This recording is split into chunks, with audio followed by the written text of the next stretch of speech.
Malacca జలసంధి దానికి ఆనుకొని ఉన్న అండమాన్లో ఏర్పడిన అల్పపీడనం తీవ్ర అల్పపీడనంగా మారింది.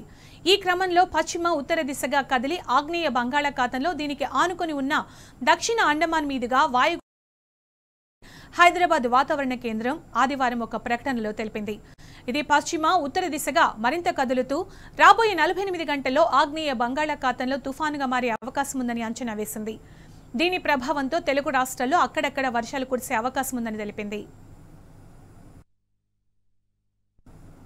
ఇక దీంతో పలు ప్రాంతాల్లో చలి తీవ్రత కూడా పెరిగే అవకాశం ఉందని పేర్కొంది. గత 3 రోజులుగా సింగిల్ డిజిట్ కు పరిమితమైన ఉష్ణోగ్రతలు 2 రోజుల నుంచి స్వల్పంగా పెరిగినట్టు తెలిపింది. ఆదిలాబాద్, నిర్మల్, సంగారెడ్డి, వికారాబాద్, జగిత్యాల, కామారెడ్డి జిల్లాలో 15 డిగ్రీల లోపు రాత్రి కనిష్ట ఉష్ణోగ్రతలు నమోదైనట్లు పేర్కొంది. అత్యల్పంగా రాత్రి ఉష్ణోగ్రతలు కొమరంభీం ఆసిఫాబాద్ జిల్లా లింగాపూర్లో 11.6 డిగ్రీలుగా నమోదైనట్లు వెల్లడించింది.